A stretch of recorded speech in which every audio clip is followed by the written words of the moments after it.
right. I believe this means we are live. Ladies and gentlemen, boys and girls, tech fans of all shapes and sorts and sizes and persuasions. Welcome to another episode of the Monday Morning Tech Chat Show on the SGGQA podcast channel. I'm Juan Carlos Bagnell, aka Some Gadget Guy, the SGG of this horrifically named podcast. It's a terrible name for a podcast, but the QA is the important part because that's our question and answer. It's where we want to have a fun conversation. We want to see folks dropping some comments down in the chat. We've got a whole slew of tech news to get through. My voice is in bad shape. So I don't know that I can hang for my normal 2-hour let's hang out and chat extravaganza. We might have to call this a little earlier this week. But I do want to say shout out. I see some folks on the Instagrams. I'm seeing Apats. I'm seeing El Mundo. I'm seeing Algreg. On the main feed, I've got Barry. I've got J-Man. I've got Gormlord, Joe, ER, Pup on Tech, Lampros, Vince Nova, Ron Guido. I know I saw Dave Burns and Copycash in there too. We got a lot going on. So first of all, I just want to say I hope everybody had a lovely weekend. Again, in the United States, this Sunday was Mother's Day. We showered Marie with cards and gifts and fun breakfasts and pastries, and then we spent most of Sunday just hanging out by the pool. Our little condo complex, the pool has been down for almost a year, and it finally has opened back up, and it was like, all right, Mother's Day, we're just gonna hang out by the pool all day. So, yeah, it was good times. I hope everybody else out there, again, for these days, I know it's easy to get cynical because like every day is a holiday and every day is like a greeting card holiday, not like a legit holiday. But I kind of like taking that back. I like not necessarily like, well, it's the consumerism of having to spend all this money on gifts for people because consumerism. Because late stage capitalism. But I like to take those days and just like, doesn't mean that we can't use it just to do something fun or something special or try to make a memory. I've got a bunch of photos now of Lex just hanging out by the pool, and it was a really nice day. So if you were celebrating the Mother's Day, I hope you and the mothers in your life had a very lovely Mother's Day holiday. So, but now it's Happy Monday time, and we've got a ton of stuff to get through. I'm gonna make just a little adjustment right there. And man, watching from the Philippines. Thank you for tuning in from the Philippines. Yeah, that's great. So, Owen Lampros, keep it short. We'll miss you, but your health comes first. Thank you very much for that. I appreciate it. Simon says, Hypno, it's International Day of Internation Days. I don't know what that means. And Septian, I was just chilling yesterday as well. I was glad Mother's Day wasn't on the same day as my birthday this year. You know, again, that, you know, your birthday is kind of a Mother's Day, Sep. You know, the whole reason why you exist is biologically. I don't want to get too into the nuts and bolts of how all that stuff works, birds and the bees. But yeah, if your birthday lands on Mother's Day, you know, you could give her a nudge and just say, hey, I exist. Thanks. So, folks, we've got so much to cover. I want to jump right into some housekeeping. This has been an exciting couple of weeks. We've been going from embargo to embargo to embargo. I still have a couple things on my desk that I cannot show you yet. I keep almost making mistakes. I'm setting this up, and for those of you here on the Instagram feed, I use my XPERIA to do the Instagram live feed. I've got my two cameras just kind of stacked as close as I can get them so that it's weird when I'm looking back and forth between two different feeds. Got it all set up this morning, had everything all kind of attached, went to go hit play, and it wasn't my Xperia 1 Mark IV that was set up, it was my Xperia 1 Mark V. And I don't have Instagram set up because it's a prototype. I don't put all my personal stuff on that, on prototype review devices. And so we're literally like a minute to me pushing live, and I'm unscrewing and doing a bracket and moving this phone in there and taking that out and then push go. So it's always a little bit of an adventure. The thing I love about doing live, like especially when I was doing a lot of live TV, is it's utter calamity until you're on camera. And then you're like, oh, I guess we do a show now. it doesn't matter if everything's broken. We still have like the next 120, 180 seconds. I got to fill that time. All right, here's something you didn't know about your phone. And then you go, and it's great. So, no, so Farhan, is it the new 1.5 or the 1.4 for the Instagram screen? The Instagram stream, the Instagram stream, the stream is going on my Xperia 1 Mark IV so that I can hold up and use as a prop the Xperia 1 Mark V. So when we get into the gadget block, the second half of our podcast, I don't have a lot planned. I've got just some loose notes just on talking about all the various tech and gadgets and gizmos that have come out. We could spend some time talking about Google I/O, depending on where the chat goes, if you guys have any questions or you guys want to talk about that. But the main thing that I've been digging into is the Xperia 1 Mark V and just a screamer of a little mid-ranger phone, the Poco F5. And if you're a fan of the more flagship killer aesthetic from a Poco, we talked about this on Best of Our Week. TK and I have both been playing with this phone. Please watch both of our videos about this phone. But it's really helping to highlight how ridiculously overpowered even our mid-ranger phones are now. So this launched sub $400. So I've got a lot to say about the Poco F5, and obviously it's high on the list for probably one of my favorite phones of the year is Xperia 1 Mark V. So let's knock out some housekeeping. Let's get that out of the week. Dave Burns, someone been screaming too much about Sony this week. I have been screaming a lot about Sony this week. And CH Gadgets, this is my TK Bay hat. So support your buddies, support your pals, buy their merch. TK Bay is one of the best people I know. So please, definitely, if you're of the means to pick up something, grab his cap. I really liked his ball cap. Septian, bro, that Xperia has 4K 120 frames per second on all the lenses. Yep, Sep. That is what I've been trying to tell people. The Xperia 1 Mark IV has it too, and it's really good. And I feel people are missing out on some awesome slow motion. All right, let me jump into somegadgetguy.com because these are the biggies. So screen sharing this right here. The first video that I put out this last week, Poco F5, Snapdragon 7 Plus Gen 2, talking about performance and really using this as a little mini pocket computer, and it's a screamer. That Poco F5 video is doing pretty well. Similarly, like a day later, we had to take the wraps off.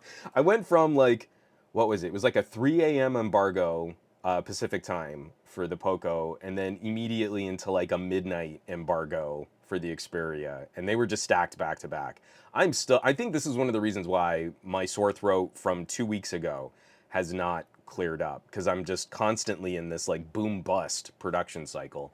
But I have a first look video at the Xperia 1 Mark V, and then I also produced an Xperia 1 Mark V versus Xperia 1 Mark IV comparison, just to talk about some of the differences between those two phones. And I still need to add to that because I completely forgot to include my speaker samples.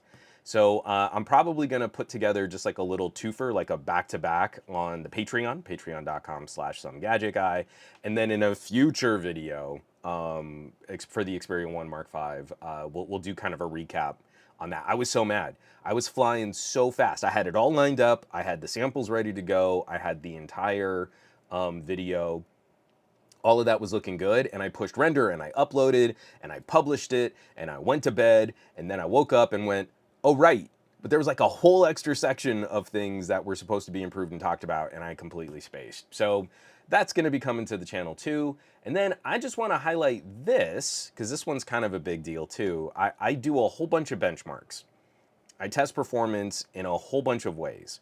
The least important way to test performance is using, the least important way to test comparative performance is using Geekbench or Antutu. Those scores tell you nothing about how two different phones compare against each other for getting specific tasks done. The only thing they tell you is how well they run Geekbench or Antutu. So I do a whole bunch of real world app testing. I test video rendering performance. I have a couple different video tests. I test audio and podcast mixing. I do like something that's more CPU bound. I do some file compression testing. And then I also do a lot of batch photo processing. So just dumping a ton of raw files onto a phone, timing the completion of that task, and seeing how that compares to other devices. And wouldn't you know it, when you line up Geekbench scores, those Geekbench scores never, ever, they never predict what phones are going to be fastest in specific tasks. So if all you do on your phone is use the Geekbench or the Antutu, then that's great. Use those. But if you do anything else on your phone, those big number scores don't tell you anything. So on the Patreon, patreon.com/somegadgetguy, I've got a full new spreadsheet and bar graph charts for every new device that I put out there. So this is comparing the Snapdragon 8 Gen 2 against the Snapdragon 7 Plus Gen 2 against a Tensor G2 against a Dimensity 9200 and a Dimensity 9000. So with a OnePlus Pad, a Vivo X90, a Pixel 7 Pro, a Poco F5, a Xiaomi 13 and a Xiaomi 13 Ultra, Galaxy Note 23, OnePlus 11, iQOO 11, and the Xperia 1 Mark V, all listed down. Do you want to know which phone is the fastest at rendering video? That one I'll spoil for you. It's the Pixel 7 Pro. It gets the smallest Geekbench scores. But if you're making TikToks and Reels and Shorts and Instagrams and all that fun stuff, the Pixel is the fastest platform available for rendering video. Huh, but the Antutu score is so small. So, that's all now collected into one massive list of benchmarking scores, and you can catch that on the Patreon. That's patreon.com/somegadgetguy. All right, that's gonna do us for housekeeping. I'm gonna take a quick slurp of coffee. Please pardon. Oh, I'm gonna try to mute. I can't mute you. I'm sorry.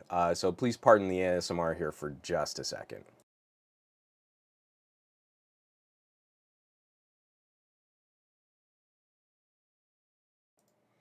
All right. So Gormlord has a question about the Xperia 5 Mark V. Save that for the second half of the podcast, and we can absolutely chat about what we might think about the Xperia 5 Mark V. Pup on Tech. The only thing I run on my phone is Geekbench. Who the heck uses their phone for anything else? True words, Pup on Tech. That's it. It's just a specs measuring contest, right? You just whip it out and measure the specs. I was trying to make that sound as gross as I possibly can. Dave Burns, if you guys keep bringing up Geekbench, we can ruin his voice for a whole other week. And Tech Lovin' Mama is waving to everybody in the chat. Everybody say hey, Tech Lovin' Mama. All right, let's knock out some news. We got some articles here, and I'm not going to spend a lot of time on any of these.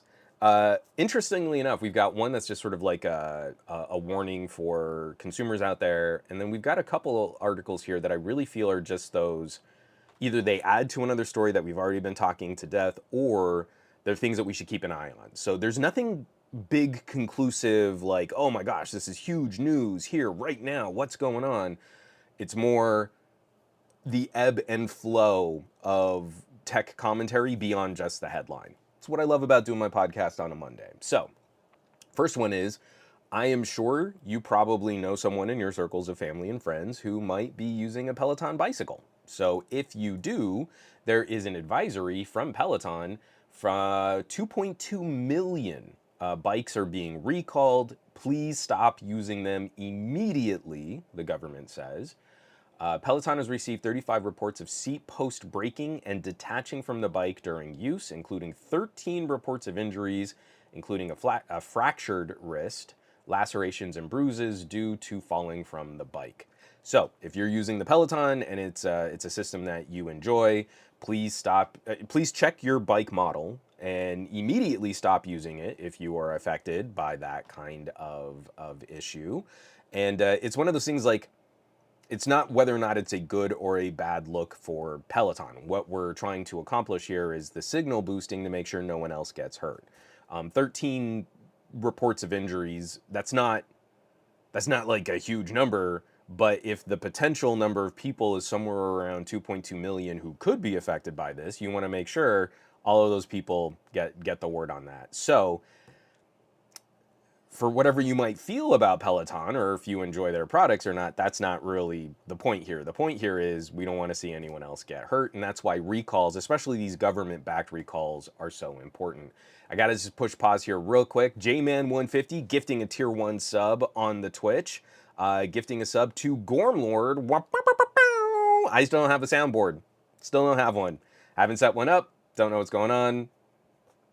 That's how we make up for my lack. But I do appreciate the support. And at some point, that support is going to force me to really step up my Twitch streaming game, which is pretty lax. So we've got Mauricio from Mexico watching on his lovely LG V60. What's up, Mauricio? And we got Miller. Hey, local tech guy, how you liking the Xperia 1 Mark V versus the Pro I? Oh, so in the second half of the podcast, we're going to be chatting Xperia 1 Mark V heavy.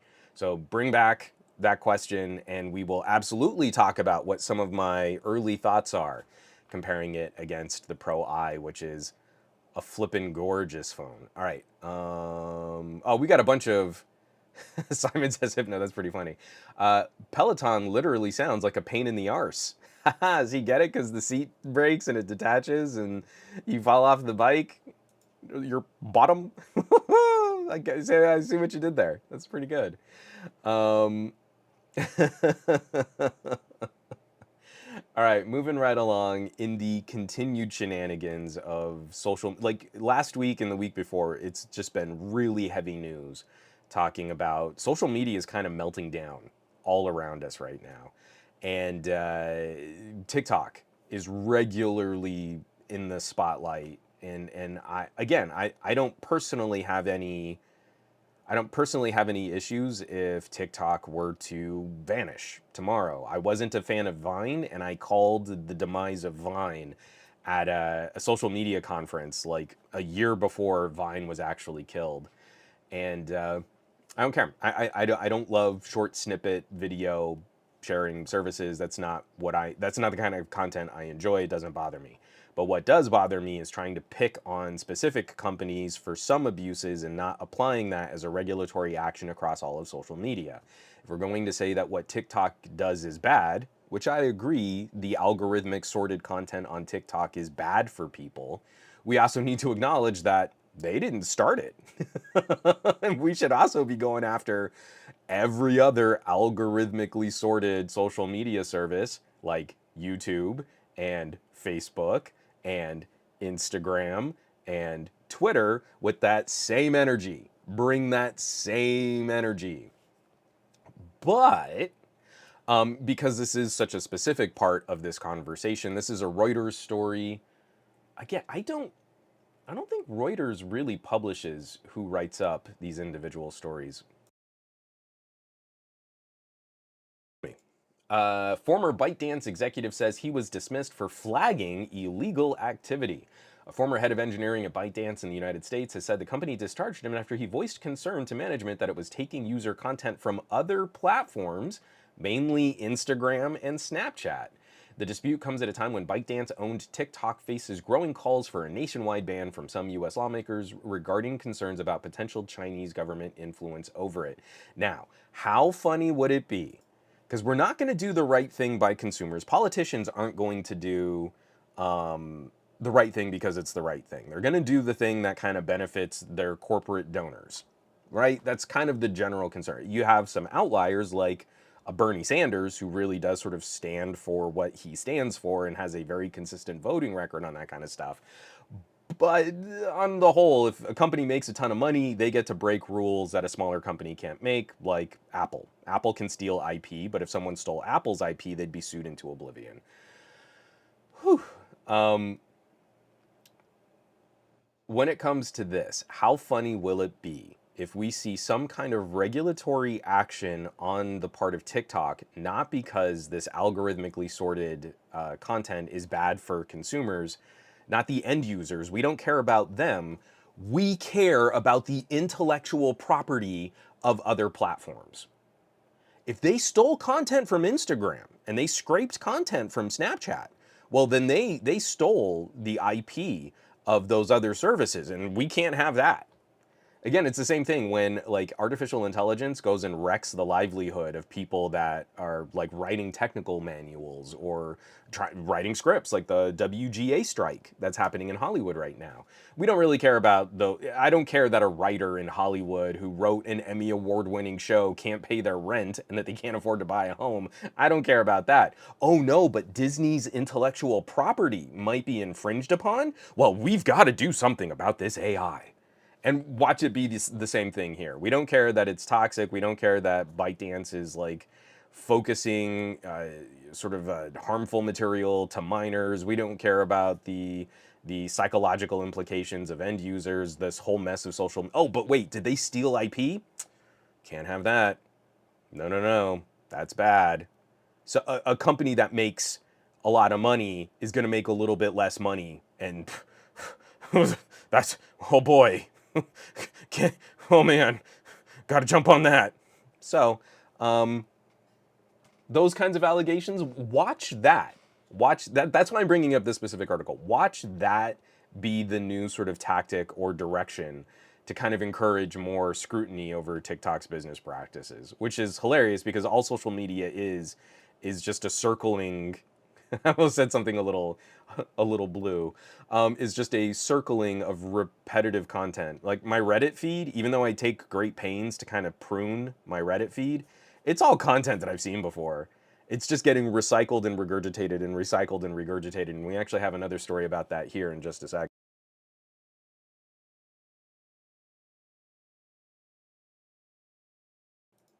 So our next story up here. So one of the reasons why content keeps getting regurgitated like that, apparently this is coming by way of securitymagazine.com, written up by security staff. So I don't think this is a very big blog, but I'd really like to see, I've read a little about this report. I haven't dug into it a lot. But here, let me actually put this up on the screen here. Excuse me. 47% of all internet traffic came from bots in 2022. Almost half of the traffic that is tying up bandwidth on the internet is not coming from people. And in an era where language learning model AIs are starting to really take root, we're eventually just going to be having machines talk to machines. We're going to be paying slave wages on manual labor. Like, we can't replace people at fast food restaurants or in construction work. You need humans to do this backbreaking manual labor. But robots and AIs get to write poetry and get to do art. And that's not really the luxurious future I had imagined in a world of AI. I digress. From the article, a new report reveals that in 2022, 47.4% of all internet traffic came from bots, a 5.1% increase over the previous year. The same report showed that human traffic at 52.6% decreased to its lowest level in 8 years. So this is a report by Bad Bot Report. So I'm going to dig into that a little bit more just to see what their metric of rating or quantifying traffic really resembles. Like, how do they pull their numbers? Where do they source their information? And how are they working with ISPs to verify those claims? But I think we all kind of have a feeling, whether or not it's actually true. I think we've got a vibe that like so much of what we see is kind of just SEO farming. You know, like you search for something on the Google or on the Bing, and you get articles that keyword what you're asking about, but don't really contribute to the conversation. And so much of the internet feels like it's kind of withering. There's a I forget what the name of it is. It's like not a creepy pasta, not an ARG or anything like that. But I'm really into kind of like alternate reality gaming and horror content online. You know, you love that kind of like that kind of tickle, that thrill of finding like a new conspiracy, a fun conspiracy, something like the Mandela effect. That would be a good example for me. I like that kind of science fiction-y kind of content. And I can't remember what it's called, but I want to say it's something like the dead internet theory, that like you search for a topic on Google and you see that Google has millions of articles and millions of search results, and then you click 2 pages deep, you go to page 2 and it's all still fresh content. And then you go to page 3 and it's all the same content. And you go to page 4 and it's all the same content. You go to page 5, it's all the same content. I want to say, is it the dead internet theory? Can someone please check me on that? I can't remember what it's called. But now with AIs just scraping the internet to regurgitate information and talk to other language models, and that's all just sort of swirling itself, it really is starting to feel like there is no fresh content on the internet, and that everything is just sort of descending into this pool of regurgitated mush. But yeah, so according to Security Magazine, 47% of all internet traffic, bots. And imagine if we went after bots. We could like reduce server load. We could scale back on data center costs. Like everything would be less expensive.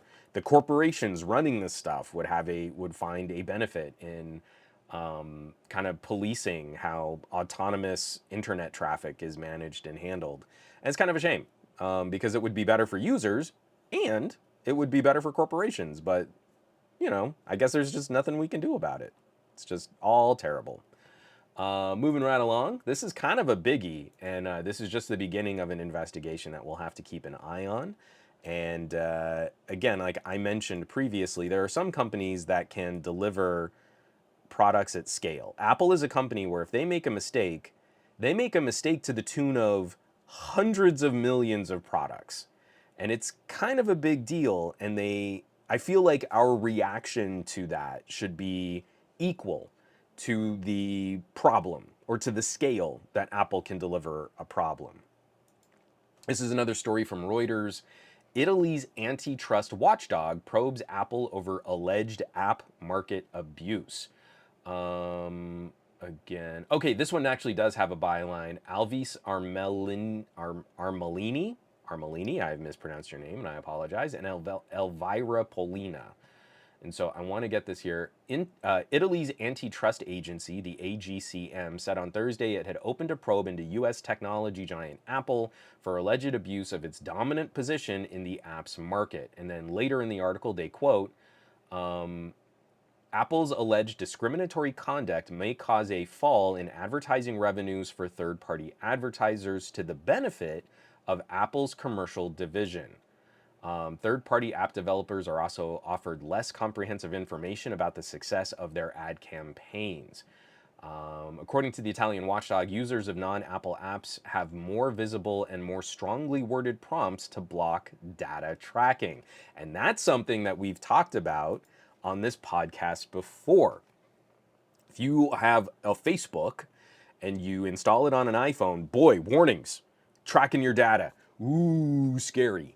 Except for the fact that your iPhone is also tracking everything that you do, and you do not get the same disclosures and the same abilities to block that fingerprinting data, the data that can identify who you are.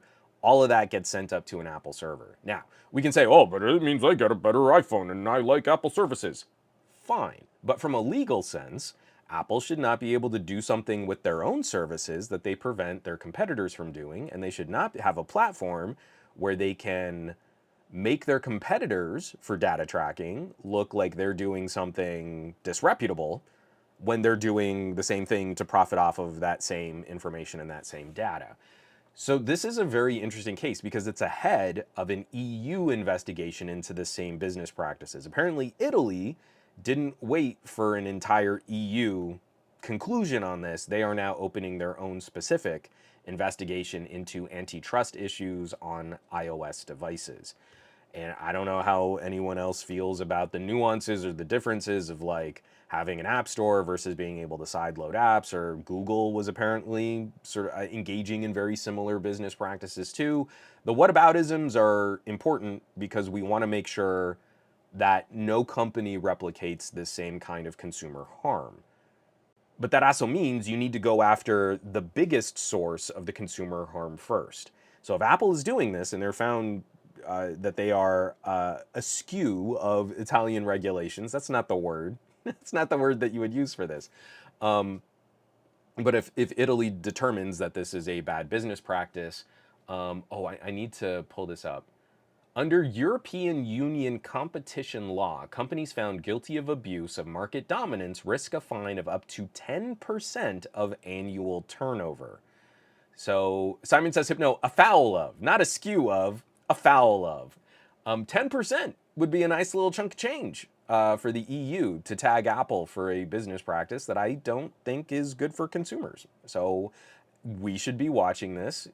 Again, we're finally taking those baby steps into regulations actually affecting a corporate bottom line. Like, oh, you throttled the battery and CPU performance on years of iPhones without telling consumers. We're going to fine you $50 million. And you're like, yeah, but Apple made hundreds of billions of dollars on that business practice. $50 million. We have done justice. Justice has been done. $50 million.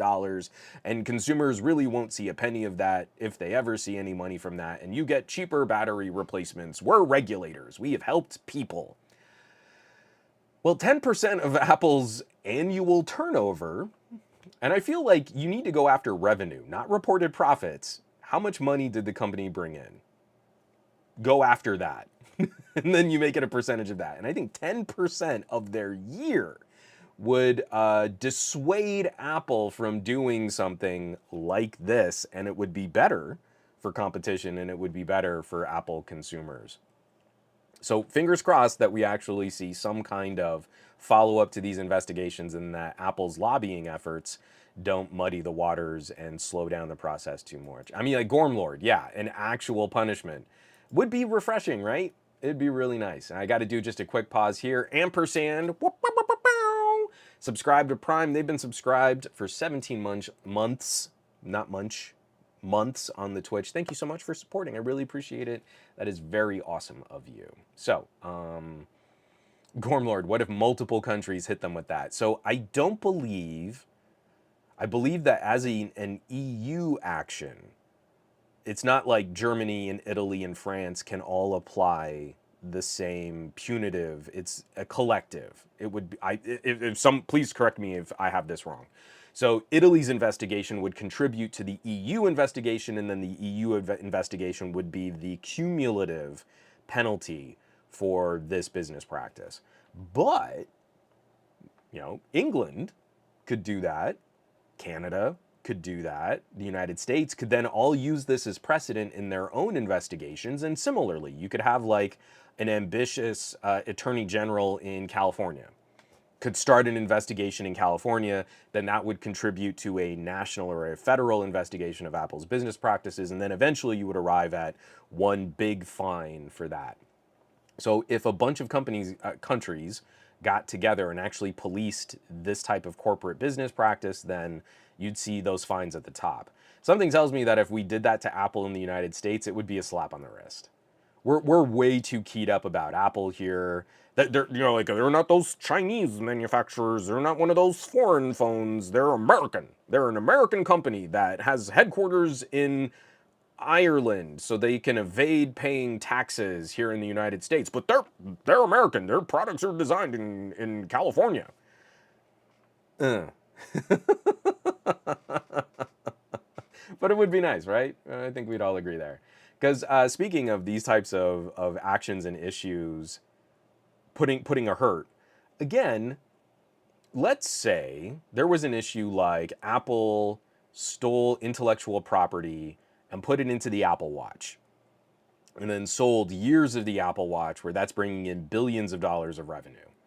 And then a court case actually determined, and an international committee found in favor of the plaintiff in that case, saying that Apple did steal intellectual property. Well, we would imagine that they would just immediately pull the Apple Watch from store shelves, right? Because that's what happens when you steal IP from Samsung or you steal IP from Apple. You don't get to keep selling your product and making money off of it, right? or you very quickly come to some kind of licensing agreement for that IP. You don't spend decades in court litigating whether or not you can patent a piece of technology. You just immediately get crushed by Apple. So, I mean, obviously that's what happened because Apple stole IP, put it in the Apple Watch, sold the Apple Watch at scale, and now you can't buy the Apple Watch anymore. Right? No, that's not what happened at all. Because here is part one of two for how Oppo is having a real bad week in the EU. But I'm going to take a quick drink, a slurp of coffee here, screen share that.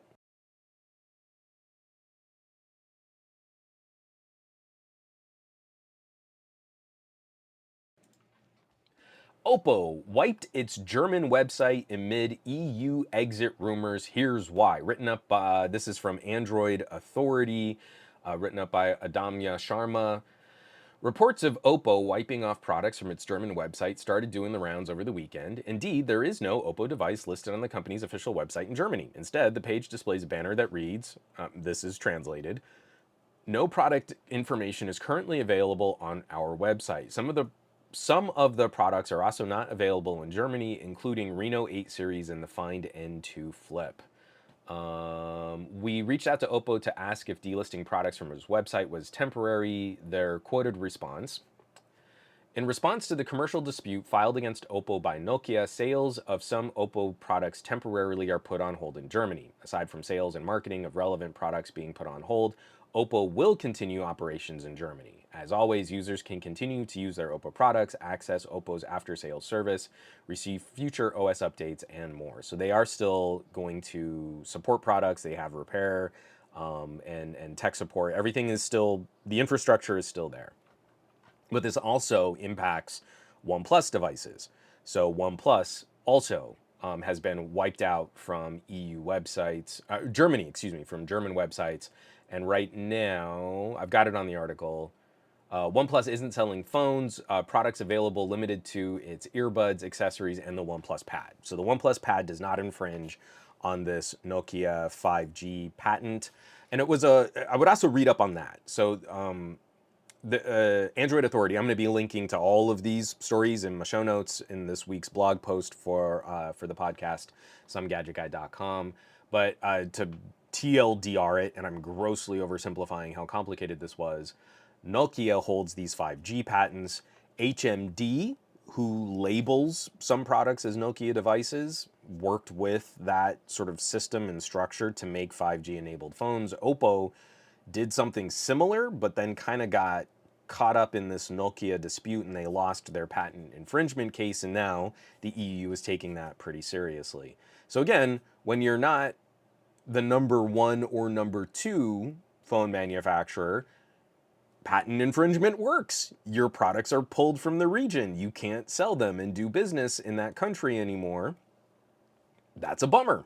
I'm just putting this out there, and I would ask if anyone else was of like mind, that if hey Oppo, let's say you had a bunch of Find X6 Pros, you know, like your top of the line, super awesome camera focused phone, and like say you built a whole bunch of them and you can't sell them now. You can't sell them in Germany, or you're worried about selling them throughout the EU. If you just bought some stickers and you called that the OnePlus 11 Ultra, you sent it here to the United States, you'd have at least like 40 people who would be all about checking out that phone and jumping on that phone and buying that phone and rocking some Hasselblad camera action. I'm just saying, if you just happen to find you have a warehouse full of devices that you can't move, and you just want to get something for them, you know, like you want to be able to sell them in a market. Maybe also build up some of your premium tier cred, where the OnePlus 11 is a great phone, but it's not a premium or a pro or an ultra or a plus. I have at least two people here in this chat right now who would be all like, Dave Burns, please let me buy it. Please. Brian Glaze says he agrees. Barry Johnson, I am one of the 40. We have at least 40 people here that would take a jump. on that phone. OnePlus Me, OnePlus Ultra, please. J-Man 150 also jumping in. So it's a bummer. Sorry, it's a bummer because I've spent very little time with Oppo proper. I have a very high fondness for the BBK brands in general, but Oppo is the one I've actually used the least. The last Oppo I spent any time with was the Find X3, and now we're at the Find X6. Wow, it's been a bit.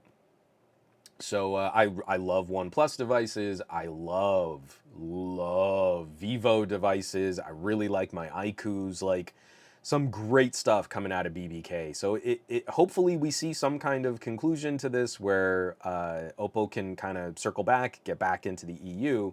But I would just say if there's not a way for you to move that product. I know you'd have to go through the FCC approvals and get all that stuff, the regulatory stuff, but even if you just sold it unlocked on a website or you went to B&H like Sony does and you sent just a couple, like, send like 1,000, see what they do. Just get them out of your warehouse, make a little bit of money on them, and then start building up the reputation of something high-end here. I'd be all about it. JMX Warrior, I am the 41st. 41 plus. See, because he's 1 plus the other 40. Yeah, you get it? Yeah. It's pretty good. I'm all kinds of full of puns. Because the other sad part of Oppo's news this week, and I still haven't gotten complete confirmation that this is just Oppo, but this story is coming by way of GSM Arena, written up by Mikhail. Oppo confirmed its Shanghai-based subsidiary Zeku will be closed down due to, quote, uncertainty in the global economy and the smartphone industry. The chip design company was responsible for the development of the Mari Silicon series of chips, which included the Mari Silicon X ISP and Mari Silicon Y audio chip. Oppo Oppo established its chip-making business back in 2019 and developed in-house co-processors, ISPs, modems, power management, and audio chips. Based on speculation, Oppo invested over $1.4 billion in its chip development business. And that hurts. This is a bummer. And I don't know if this is going to similarly affect Vivo. If you've caught any of my phone camera reviews, what we can do with alternative machine learning components, AI hardware, and these dedicated co-processors is remarkable. You pick up a Vivo, my Vivo is buried under a stack of phones right there. I'd be holding it up. My Vivo X90, X80, even back to the X70. What you can do is you can take this great chip from Qualcomm, and then you attach this little co-processor that handles very specific duties and kind of takes load off of that main chip. And Vivo has been phenomenal at using that to augment low-light photography, and then the same hardware that processes these incredible turn night into day low-light images is also responsible for driving their display. So when we talk about screen refresh and we talk about sort of like upscaling content or adding or producing HDR, Vivo uses their camera coprocessor as another way to kind of take load off of the main part of the chip. This was also a major benefit, especially last year, because of the issues with the Samsung-produced Snapdragon 8 Gen 1. If we start losing players in the chip industry that are making these very specific co-processing elements, then we lose something that can be a unique differentiating feature from phone to phone to phone. If we can only rely on exactly what's in a Snapdragon chip, then there's no pressure on Qualcomm to improve those features and those benefits. One of the reasons why we've seen Qualcomm continuously step up their ISP, their image signal processing. I don't know what the P stands for in ISP. One of the reasons why we've seen them make these improvements to their camera capabilities is because other companies will say, hey, you're not giving us what we need to make our next flagship phone, so we're going to take that, we're going to take this as a process and make our own little co-chip. Well, see, then it matters less if you use a Qualcomm processor. So the Vivo X90 has this V series coprocessor, and that handles so much of this data crunching and image manipulation and image processing. Well, the V2 will work with a Qualcomm processor or a MediaTek processor. So you don't need to stay with Qualcomm if a major aspect of the phone is photography and you've made your own custom chip to facilitate that photography. So this one is precious to me. Like if you want a MediaTek SoC, but you don't want to give up what makes the Vivo such an incredible performer, you don't have to worry. The V2 in the X90 works really well. So that's the last confirmation on this story. I don't know if we're saying Oppo, because the Shanghai-based chip subsidiary Zeku is the company that is working under Oppo to manufacture and design these chips, these coprocessors. And I don't know if Zeku is also responsible for using the V2. So I'll be following up on that too. JMan150 and Dave Burns are both saying image signal processor. I knew that and completely, for some reason, I wanted to say image signal path, which is absolutely incorrect.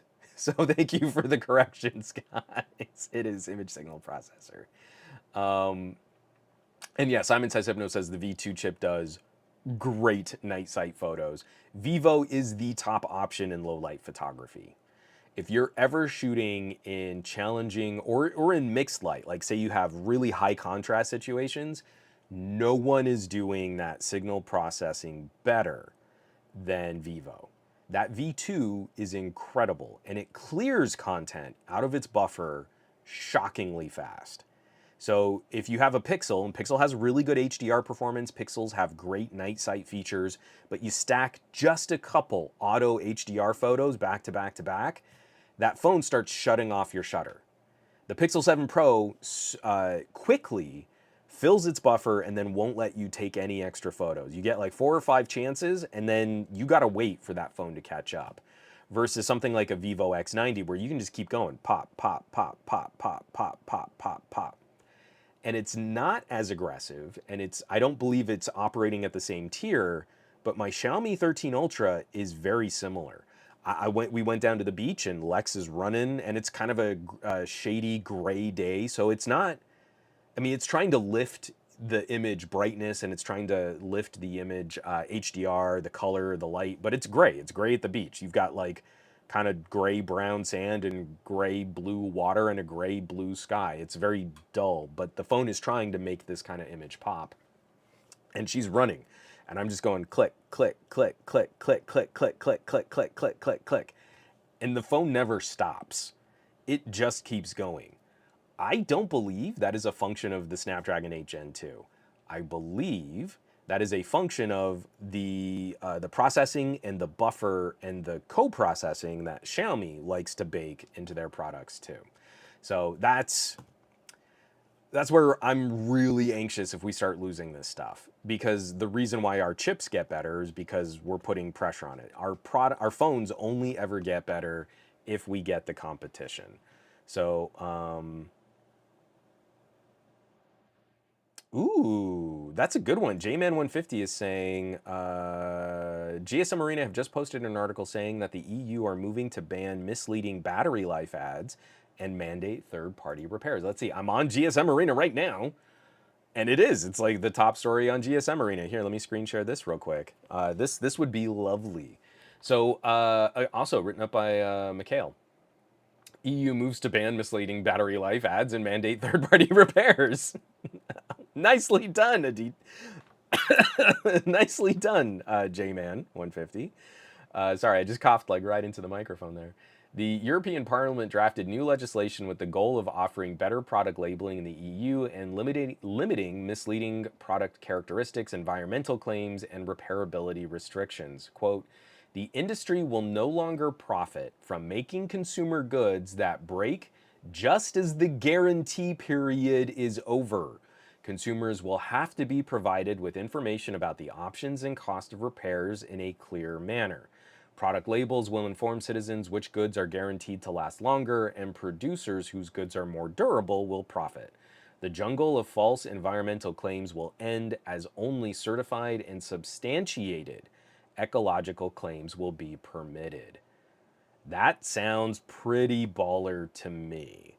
I'm really tired of tech greenwashing, and I hope this also extends to other things too, like especially the automobile industry. I kind of feel like now in the year of 2023, with so many tech and consumer products are really well matured, we need a better comprehensive look at the life cycle of a product. And if a company makes something and then the consumer uses it and it's destined to eventually be thrown away or end up in a landfill, or we say it's recycled, but really a couple components are pulled out, some material is salvaged, and then a lot of waste material still ends up in an unusable form, in an unusable situation. If the manufacturer can't be responsible for the end of life of that product, then I don't feel they have any business doing business anymore. To me, it's the same thing like with automobiles and you burn gas. Oh, well, governments will clean up the air. We just make the cars and we profit from the entire life cycle of the vehicle until the end of that vehicle's life. And then there's an industry that tackles that. We're not responsible for it. We don't care about clean air. We don't have to field any of that. We just get to reap all of the profits of buying and maintaining a car. And then people suffer asthma and poor air quality and other respiratory issues. So that also impacts, the healthcare industry. And then governments have to figure out what to do with all of the components that can't be, recycled or reused. But we made all the money, but we're not responsible for anything. And I feel like consumer electronics kind of need to fit into that same category. If Apple makes a phone and they prevent you from getting reasonable repairs on that phone, then they really need to be responsible for the entire end of life process of doing away with those parts and components and pieces. Legislation like this, regulatory action like this would be pretty great. And again, it's to prevent another company looking at Apple's business practices on inadequate battery capacity or throttling battery performance, not notifying the user if their battery performance is being throttled, especially around that 2-year period where someone might be looking at shopping a new phone and, oh, gee, the software update slowed my phone down. What am I going to do? I guess I just got to buy a new phone. That to me is horrific. And Apple never faced the market correction that they should have for that. But at least moving forward, this would be a step towards correcting any future company from engaging in similar business practices. And Sveticus, absolutely. That is, again, my weekly soapboxing of seizing the means of production. Sveticus says, we privatize the gains, socialize the losses. Again, we love socialism. Libertarians and free market individuals love socialism because it cleans up all of their messes. And our tax dollars go towards cleaning up all of their messes. So yeah, that's kind of a bummer. No, that market situation is kind of a bummer. The EU trying to end run around it could be kind of cool. I'd appreciate that. I would enjoy that. So that's going to do us for the news block here. Like I said, all of those links and articles are going to be on somegadgetguy.com. This is normally where I do a subreddit plug.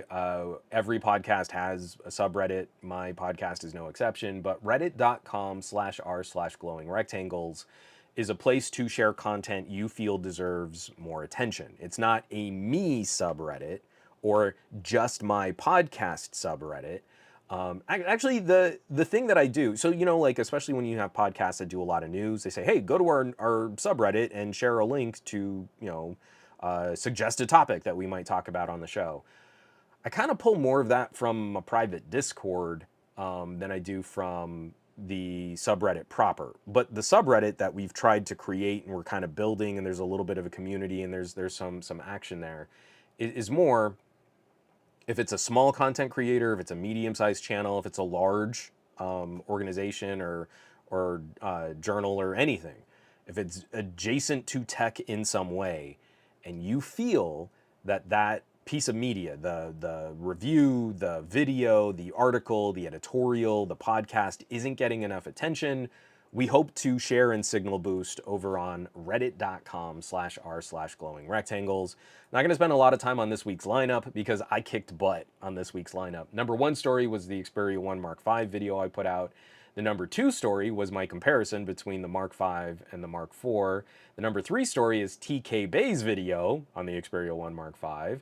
The number four, now this is the one I want to highlight, from Gadget Goddess with 2,600 subscribers, unboxing and first impressions of the Vivo X Flip.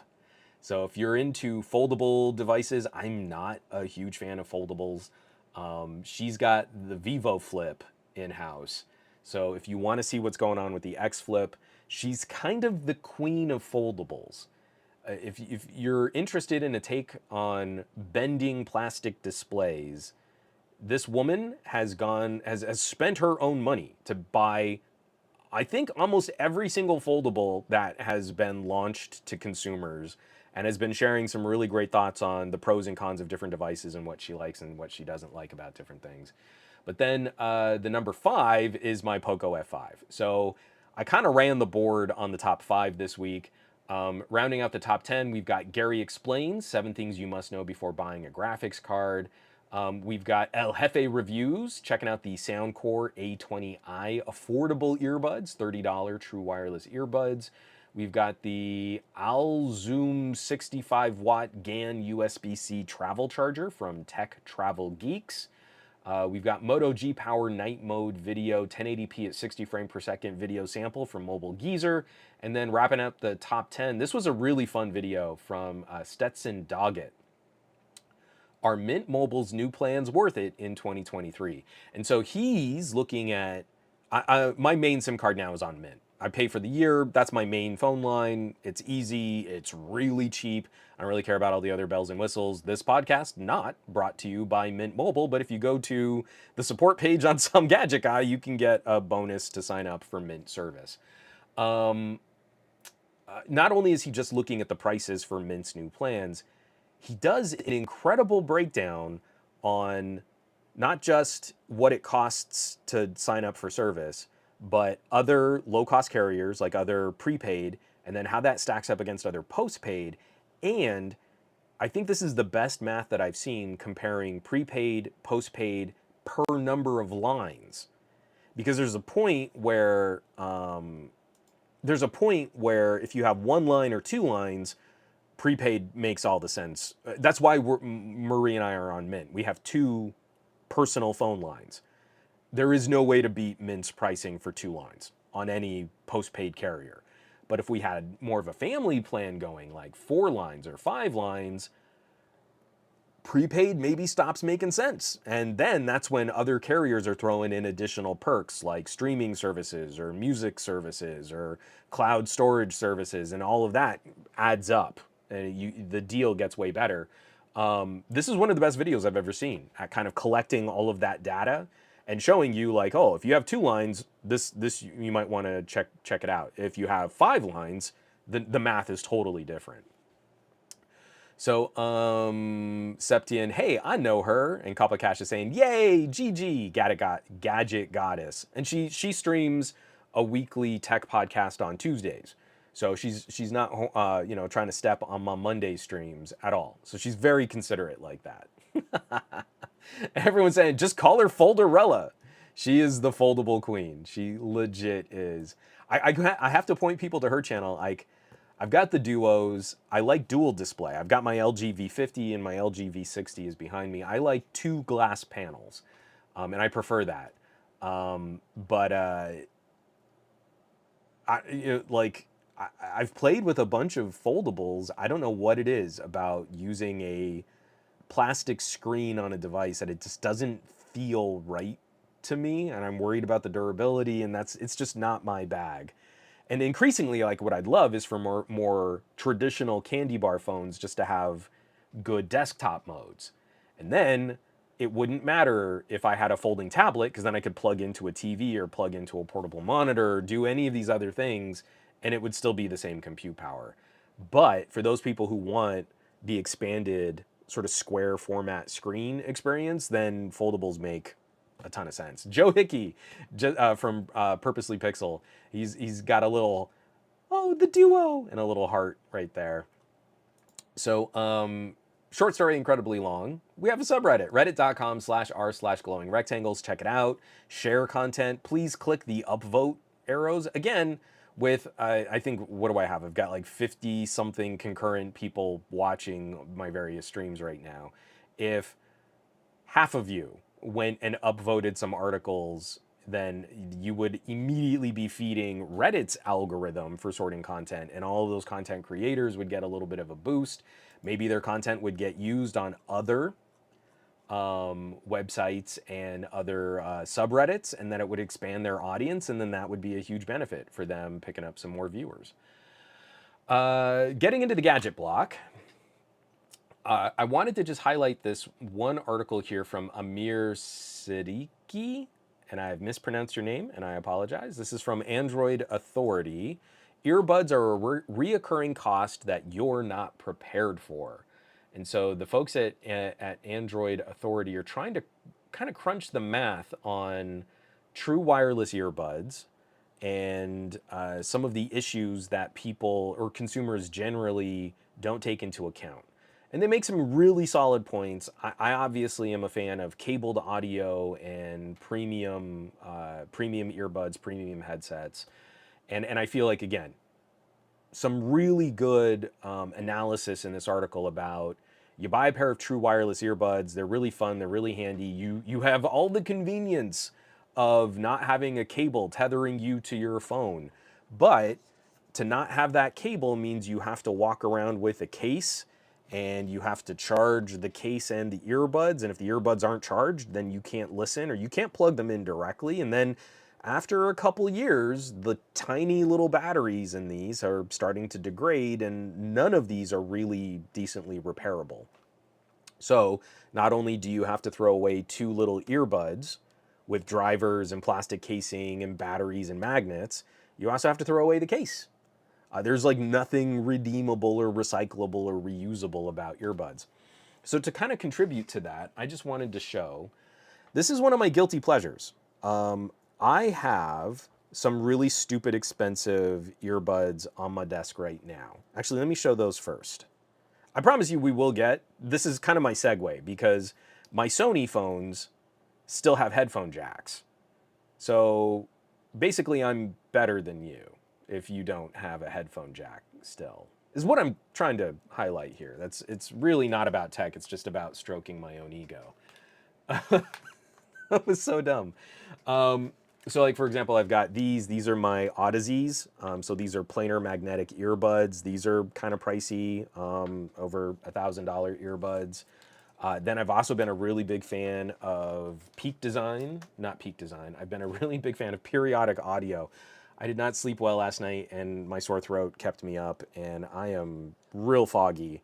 But these are the new Periodic Audios that also have detachable cables for the earbuds. So these are a really, really good sound, especially if you like your earbuds to be a little bit more on the bullet side, so they're a little bit smaller casings. And then also on my desk here, I've got my Mi Audio Pinnacles. And these, they're fun. They are a brighter sound, but I feel like they're a little closer to some of my other, this cable. So this is the argument against cabled audio, right? That you get them all knotted up. But I'll still take it. But these are the Mi Audio Pinnacles, and again, just a really well-crafted and unique tuning, a unique sound to this type of earbud, where I will use these, I will stray into using these for more like mixing or monitoring, so like professional use. For critical listening, I've kind of got a handle on their sound, and I will use them for that. All of these earbuds have detachable cables. You can pop the driver off, replace the cable, pop it back on, and then you've got, your earbuds are ready to go again. But always on my desk, always, my favorite pair of Slumming It earbuds. And they're not great.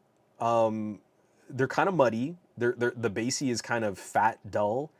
But I got them at a time where we were getting these really inexpensive kind of garbage earbuds in our phone cases. And it was a huge deal when Samsung partnered with AKG, and especially for like, what was it, Galaxy S8 or S9? We started getting those AKG tuned Samsung earbuds. Those were really good earbuds to include in the box. But around that time, I started getting more into the Chi-Fi revolution for Chinese hi-fi audio systems, and these are my KZES4. Totally spaced the name of these earbuds. I've had these since the beginning of 2018. So these are the KZES4 dual driver. A little dull, a little muddy, but compared to the free earbuds or AirPods or anything you get like that, this is a really fun, punchy, bassy sound. These earbuds retailed for, you could find them on sale for less than 20 bucks. I got these the beginning of 2018. I have replaced the cable once, and I think that cost me $5 to get a new cable. So for, let's round up, let's say for $30, I have had 4 years of fun travel audio. I don't care about mashing up this cable, winding it really tight, throwing it in a back pocket, just dumping it in my my backpack or laptop bag. These things have been mashed and abused because they're just inexpensive. But I haven't really replaced the ES4. I've only replaced one cable that started to detach from the microphone on the inline mic. There is no $30 Bluetooth earbud that is going to last 4 years with the same kind of aggressive abuse that I have put my ES4 through in that same way. And that's what kills me. We lose the headphone jack, so now if I want to use my ES4 with another device, oh, do I have one? Oh, I've got my OnePlus dongle over here. I have to pack this, and this puts extra pressure on my USB-C port on my phone. This is not as good. This is not as good as having the jack built into my phone. Oh, but it takes up too much space. And you're like, yeah, there are almost no phones that are thinner than an Xperia 1 series phone. And it still has the headphone jack. It still has front-facing stereo speakers. It still has a 5,000 milliamp hour battery. It still has a removable tray for SIM card and for SD. We have not gotten anything for removing the space on our phones. Oh, but you needed to take out the headphone jack so you could get a better haptic motor. BS. That is bad phone design. They removed the headphone jack only to force you and encourage you to buy Bluetooth audio because that was a better profit add-on for them. So this article from Android Authority, great. Please check it out. I agree with a lot of the sentiment in this article, but it's also that thing, like we talk about Bluetooth audio because it's fun and it's convenient in not being directly tethered, but it comes with other issues and other costs that we don't consider, I think, as directly at the time of purchase. Like I was saying with like cars and phone manufacturing, I love my JBLs, I love my Neuras, the OnePlus Buds Pro 2 were awesome. The new Pixel Buds are really, really solid. All of these things are great. They're fun. Good noise canceling, some fun spatial audio features, it's all fun. But none of these companies are really detailing what the end of life for this product looks like.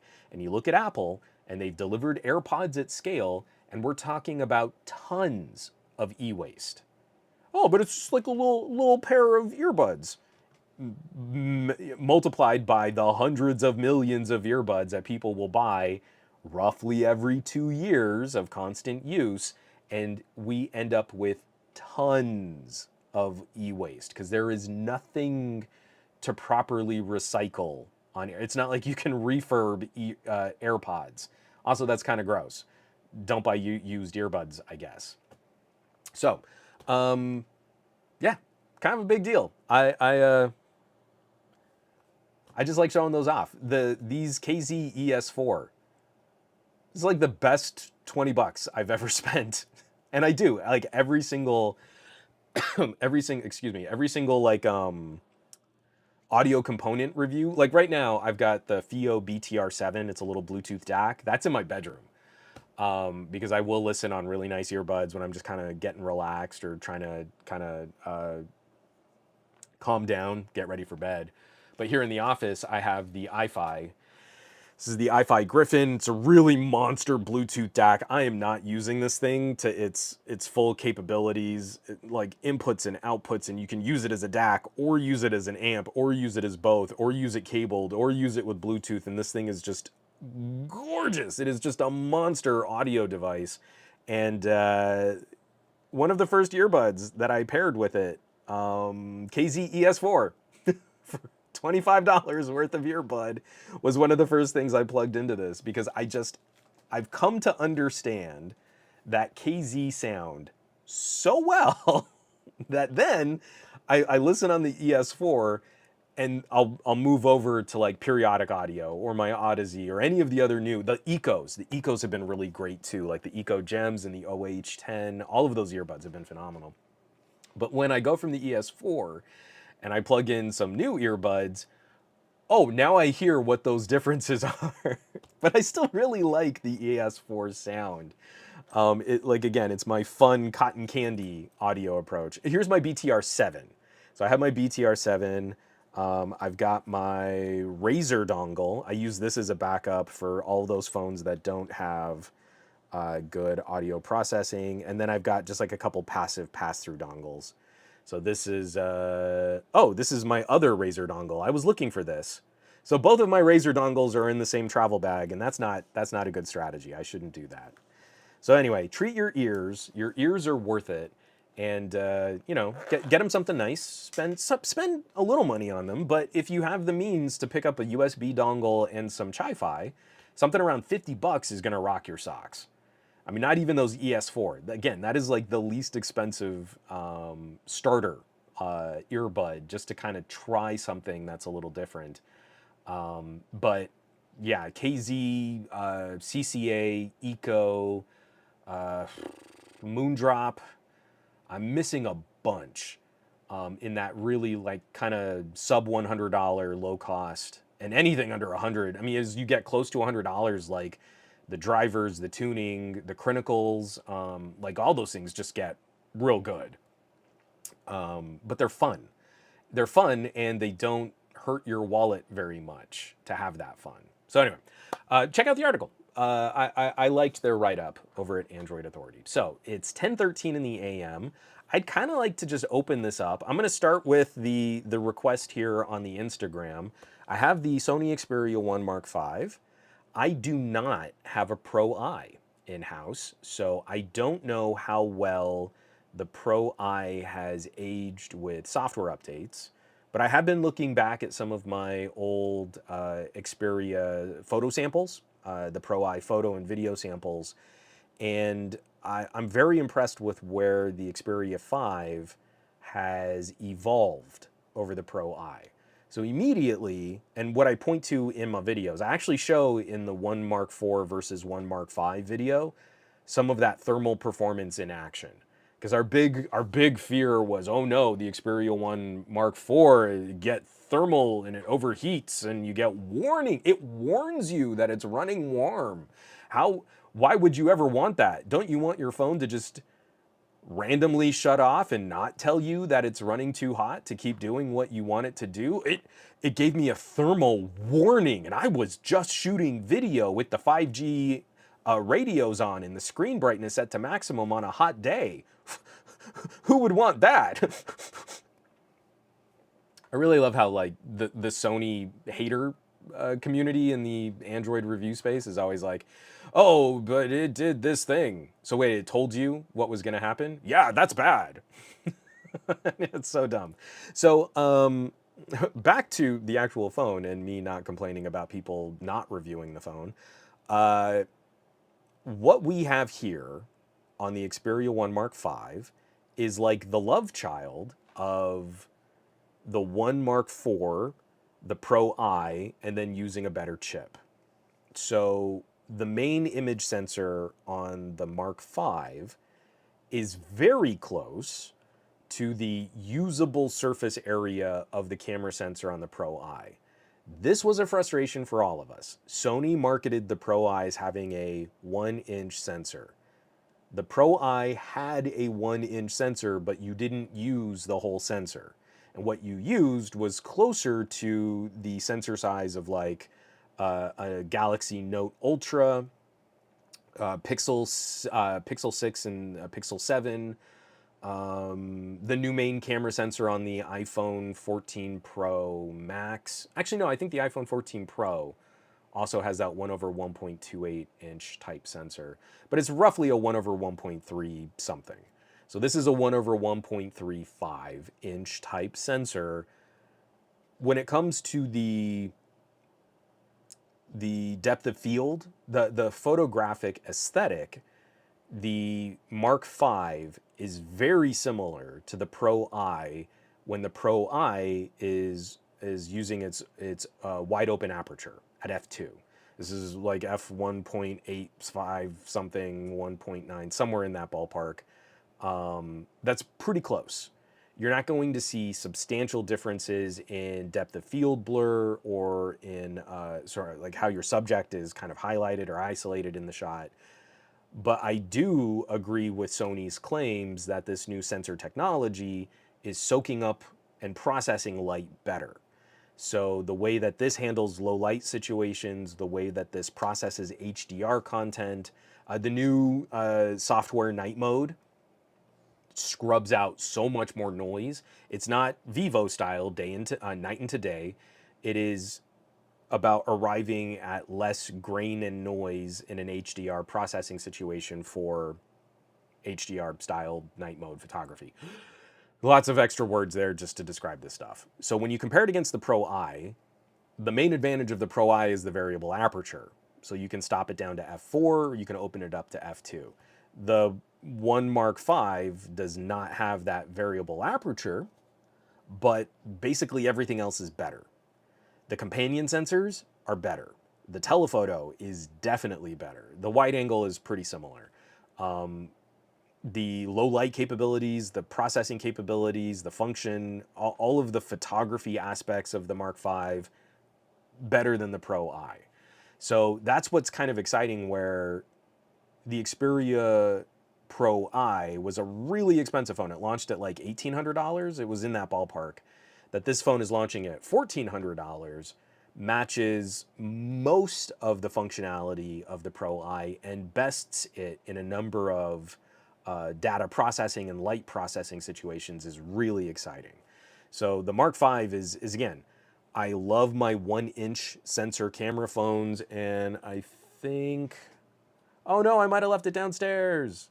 My Xiaomi 13 Ultra is not in the office right now. Dang it, I was gonna hold both up as props. Let me just make sure one other.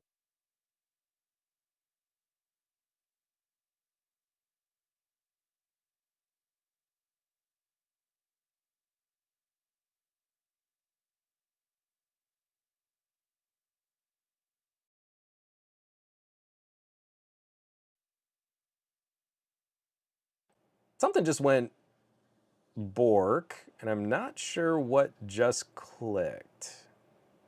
Am I still on the stream? Y'all can still see me? I know you on the Instagram can still see.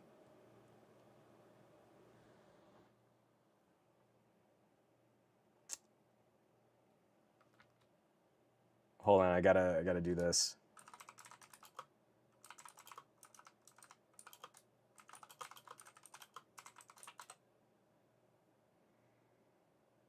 Okay, I'm back. Okay, so I'll hold up my Xiaomi 12S Ultra as my example of a 1-inch camera sensor phone. I love these sensors and all of these companion sensors, and the Xiaomi 13 Ultra is another step in that same direction. For photography, I'm really enjoying that sensor size advantage because of the aesthetic of how you produce those photos, but nothing autofocuses like a Sony. Nothing locks on the eyeball of your subject at a distance like a Sony. Video content creation, slow motion video, sports action photography. Like if you're running after a kid. Like say you're running at my daughter's 7, she's a little Tasmanian devil of an adventure princess, and nothing tracks and locks on to that kid in action like a Sony. So then you compare that against some other phones out there where like, the cameras on a Note 23 are very good. I can't get the moments I want from a Samsung, even for their improvements to things like shutter lag, like I can from a Sony. When I hit the shutter, and it's the 2-stage shutter, so I know I'm autofocusing and it's tracking her movement and it's following her and it's got some of the most precise subject tracking that I've ever seen.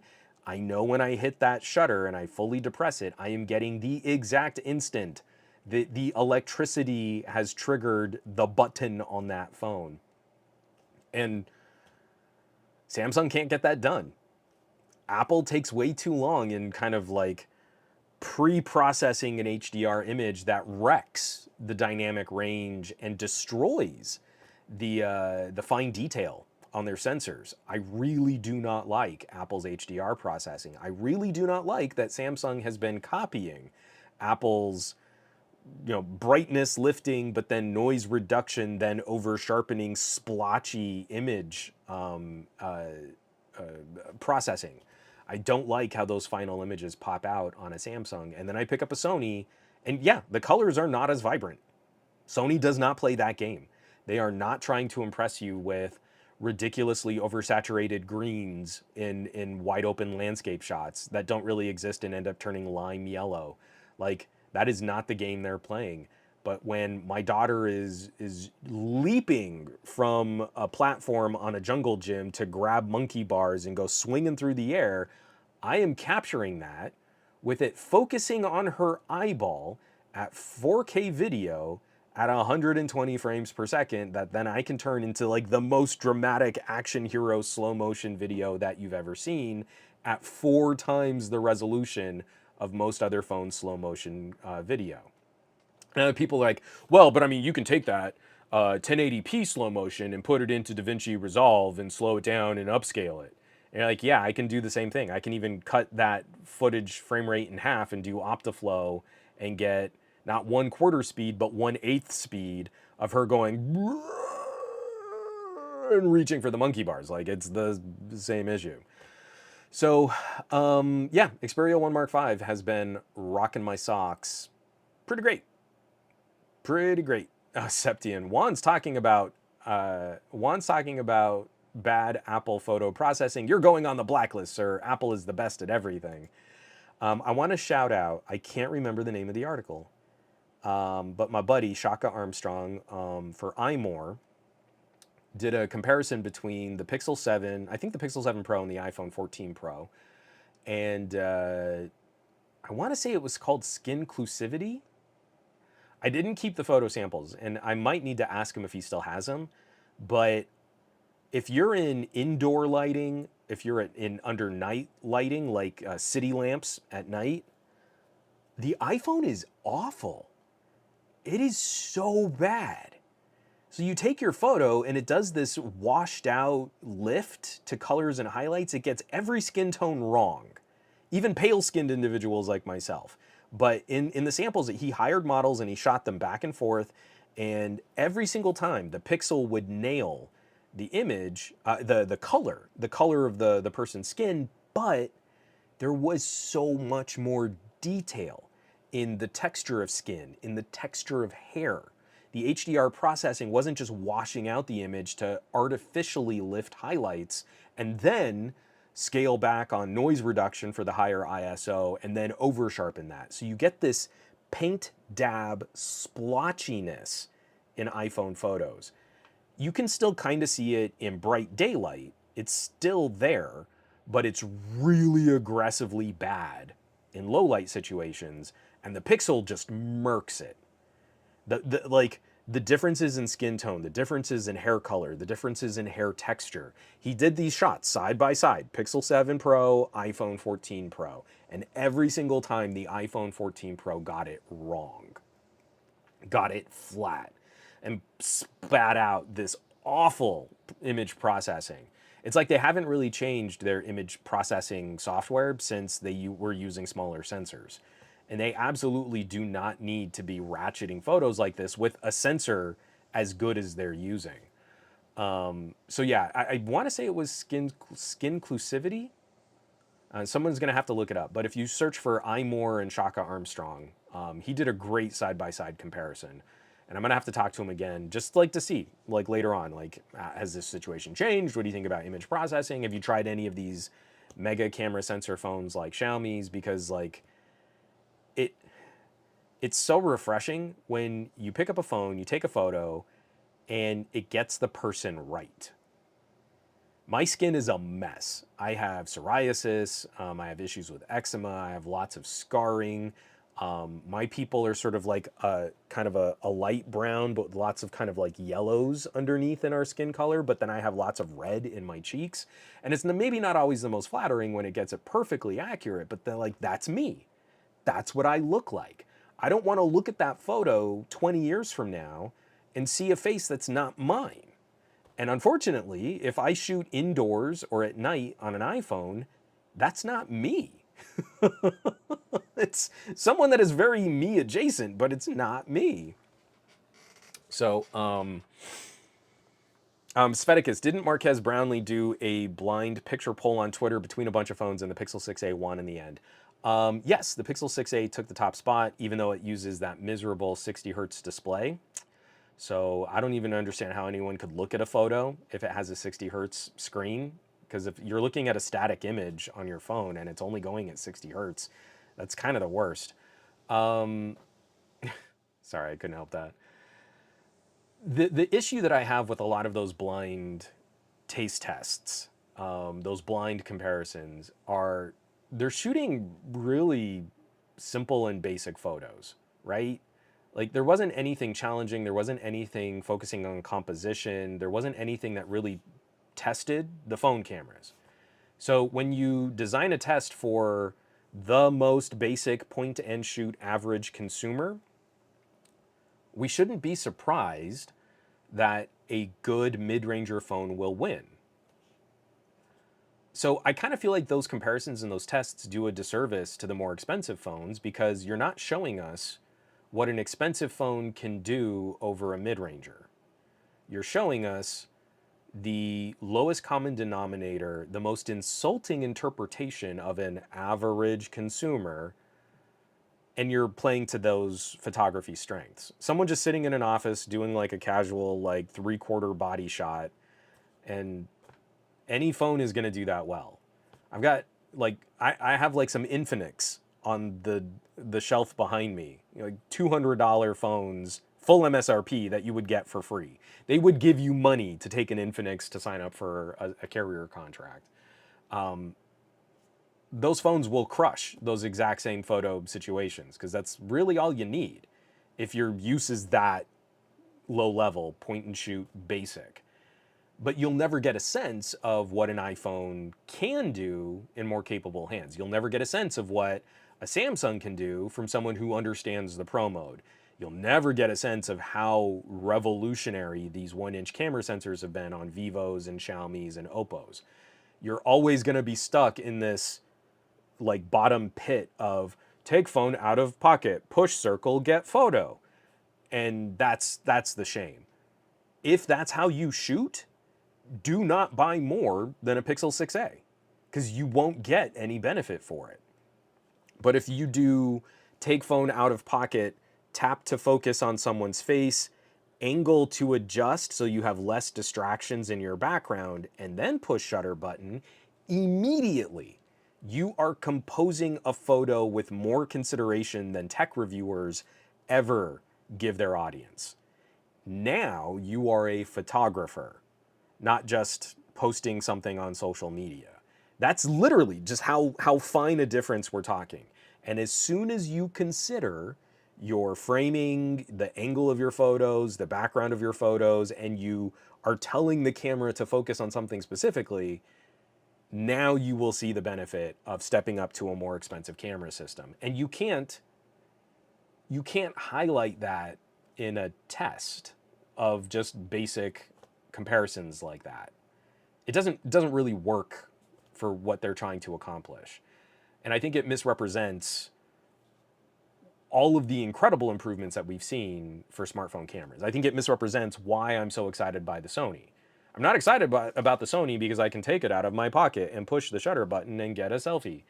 I'm excited about the Xperia 1 Mark V because I can take it out of my pocket, push that button, hold the autofocus for incredible autofocus tracking as my daughter is tearing through a jungle gym, and I'm nailing every shot at every part of it as she's like running around like crazy.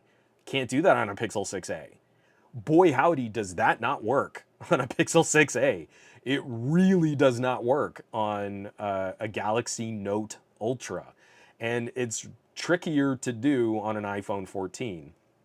So that's why I'm excited.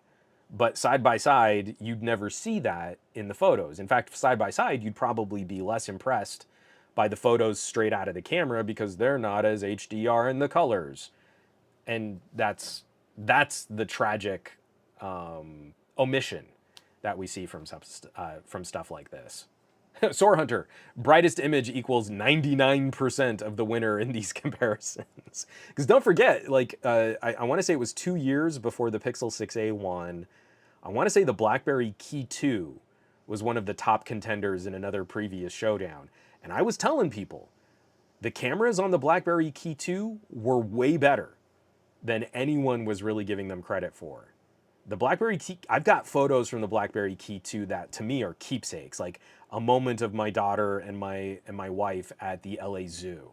And I catch that one moment and it was brilliant. Those cameras were solid. Was it my favoriteest camera phone of the year? No.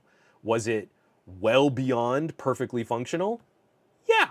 And wouldn't you know it, in those kind of point and shooty situations, it did really well. It hung to, I want to say it was like to the semifinals. It was like in the round of 8 before they finally voted it out.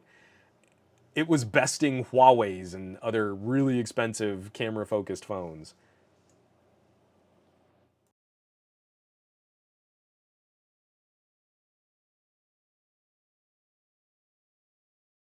So yeah, sorry. Let me kind of catch up on some of the chat here. Let's see. From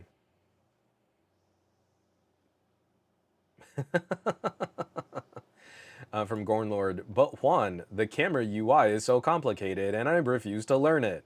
Now let me show you how I shoot my videos on a Sony Alpha A7S III. But how do you even say Xperia 1 IV Mark III? It's so confuzzling. I don't know how my hands work.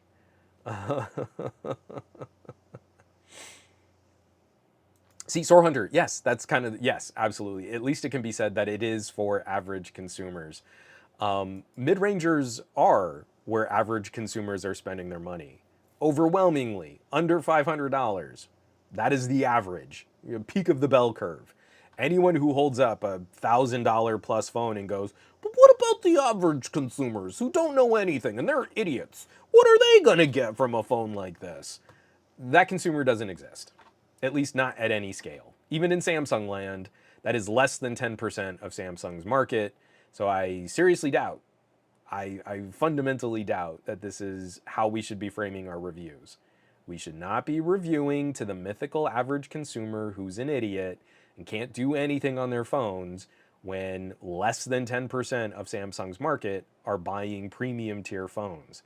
I have to believe anyone spending more than $500, especially in this economy, is doing so with some consideration or purpose, except for iPhone users. iPhone users are buying to be a part of the ecosystem, and for some reason, that's still a fashion flex. And I can't make videos for that. You know, it's just how that goes. I don't review purses. I'm not a fashionista. I don't care about labels. I care about manufacturers' claims and who is really accomplishing that kind of strategy. Yep, Sammy A54 and A34 average phones. The A54 looks like a solid buy this year. It looks a lot stronger than the A53 was.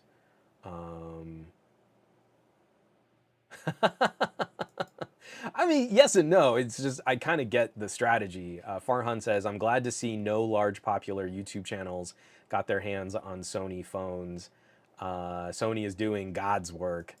Um, it's the bummer because you get a bunch of them together and they're like, oh, this phone is so underrated. And you're like, well, isn't it your job to rate phones? They did that to LG, right? Remember? Like, oh, I don't understand. These LG phones are so good. Why are they so underrated? It's because when you reviewed them at launch, you said that they were terrible and that no one should buy them and that they were masters of none. Oh, it's so sad that LG's out on the market now. No, I don't believe you. From Miller, 325 on the Instagrams. I'm really appreciating the fact that Sony fixed the problems most tech reviewers complained about with the 5. I think you mean the 5 Mark IV? Oh, with the Mark V. So again, everyone's complaining about Sony. Oh, Sony phones overheat and they run hot and overheating and oh, those thermals. This is why tech reviewers suck, because there's no nuance for how these companies make different products. When you handle a Samsung or when you handle like a phone like a OnePlus, those are heavily managed devices. It doesn't matter what you tell the phone to do, the phone is going to throttle app performance or manage app performance for you. Even when you tell it like, hey, I really want you to do, like high performance mode. Kinda. You do see the bump and the phone will run a little warmer, but it's still kind of putting brackets around what you can and can't do. Like high performance mode on a OnePlus, and most games are still only going to play at 60 frames per second. Where I've got phones that are older that have real high performance modes and will play like 90 and 100 frames per second in a game like Dead Cells or Undead Horde. I've got a gaming phone on my desk right now, the last year's Red Magic. This phone runs hot, but if you tell it, run the screen at 120 FPS in Dead Cells, it will do it. It will do it until the phone is uncomfortable to hold, but it will do what you told it to do. And Samsungs will not do that. And OnePluses will not do that. So a Sony and Motorola are more like gaming phones. If you tell a Moto, run hot, it's gonna run hot. If you tell a Sony, do a bunch of work, it's gonna do a bunch of work. And 4K at 120 frame per second video is a ton of work to put on a camera that is attached to a computer that has wireless cell phone radios and a bright screen with a battery of limited capacity that starts running hot when you're taxing it that aggressively. So, the thing that is very frustrating is never getting that part of the conversation. I am a grown-up, and if I tell my computer, complete the task as aggressively fast as you can, I want it to do that. I'm gonna pull a little Ron Swanson here. I want you to run as fast as you can, no matter how hot you get. I'm worried that you just heard me say, run a little bit faster. That's not what I said. I said, run as fast as you can, no matter how hot you get. If I tell that to a OnePlus or if I tell that to a Samsung, I'm not gonna get that. I'm not gonna get all the bacon and eggs that they've got. I'm just gonna get a lot of bacon and eggs. If I tell that to a Moto or I tell it to a Sony, those phones will run screaming hot until either the completion of the task or until they literally cannot sustain that level of performance anymore. And that's what I want. I don't want the phone to hold my hand and tell me what I think I want. I want the phone to do what I told it to do. DTNL, Juan Swanson. I love it.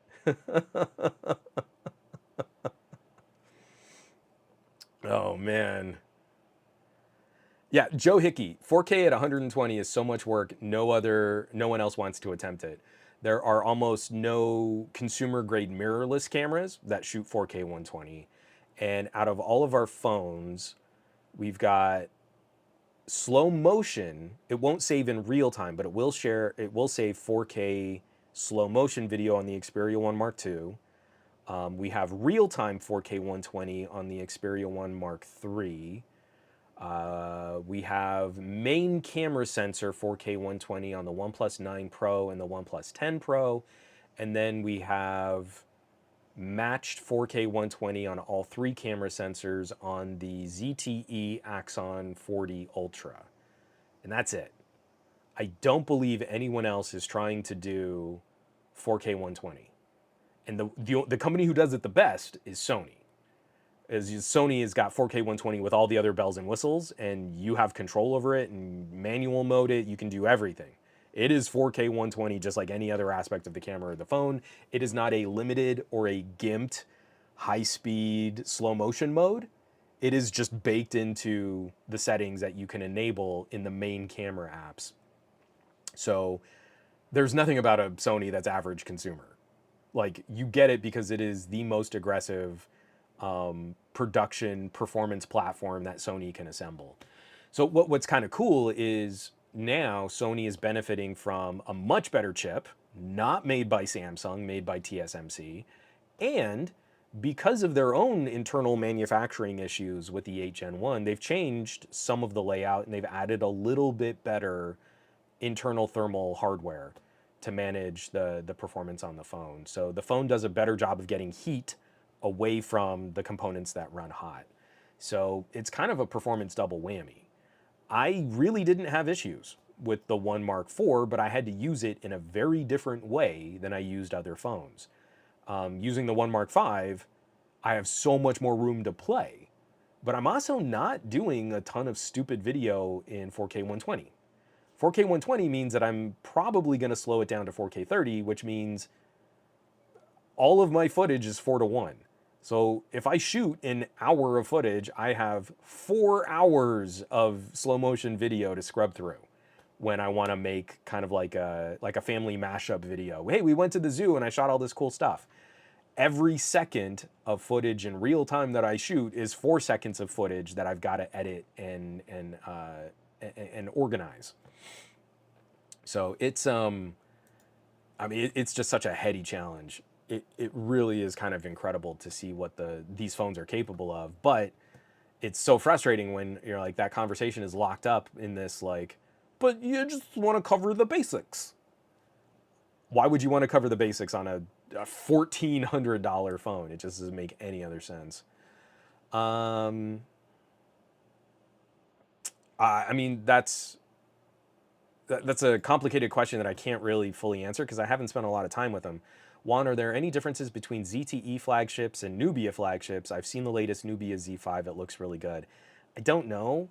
The only Nubias that I really spend time with are the Red Magics. I have not spent any other time with the Nubia label on other phones. Like the Z5, it looks like a great phone. I have no idea practically what those differences would look like. Sorry, excuse me. And Chris Lopez, I think I answered that. The Axon 40 Ultra does do 4K 120. It's one of the only other phones that tries to match 4K 120 on all of those rear sensors. Gorm Lord, all of that footage must fill up your phone fast though. Well, isn't that handy that we've got a phone that comes with 256 gig of built-in storage and has an easily accessible and swappable memory card. So I can just pop out the SIM card tray and put in a 512 gig card, and then when the phone is starting to fill up, I can offload that footage to the memory card and edit still on the phone. So yeah, you never feel it. And look up pricing on a 1 terabyte SD card and then compare pricing to like getting 512 gig built into a phone, and your storage issues are not a problem, because this was always an awesomely practical feature to have on a phone. We never should have gotten rid of it. And the only reason why it made sense for manufacturers to get rid of micro SD card support wasn't to give you better haptic motors. It was to force you to spend more to upgrade the internal built-in storage. Think about how long iPhones went with like 64 gig of base model storage, and now they can shoot 4K video. Boy, that must fill up your storage pretty quick. So that's the problem that we ran into. Hold on, I want to see if I still have it. I might have deleted it because I did one of these tests where I ran this for 36 minutes of 4K 120. And I don't know if I kept the sample. I think I might have just deleted the sample because it was a really silly large file. Let me scroll down a little bit further. Yeah, I think I already dumped it. Unless it's still taking up space. Let me scroll a little far. Oh, and I still have all my photo tests and stuff too. So let's see, there's my night mode samples. This is awesome podcasting, by the way. I'm real good at doing the podcasting. I don't think I have any longer clips. So I've got 31 seconds. Let's see what this, at around 30 seconds. 30 seconds of 4K 120 is 8.3, nope. How big is it? It's not telling me how large the file size is. Hold on. Let me go into my File Explorer app. 2 seconds. I know where the file is now. Do that and do that. Okay. Okay. 30 seconds of 4K 120 is 540 meg. So roughly a gig a minute. 4K 120 is processing a gigabyte of data every minute. So that's a lot. It's gonna hit your storage pretty hard. But that's why you want it on a phone that is gonna let you add more storage. That's why it makes sense to add all of these camera features to phones that have memory card support. A gig a minute, that's kind of a lot.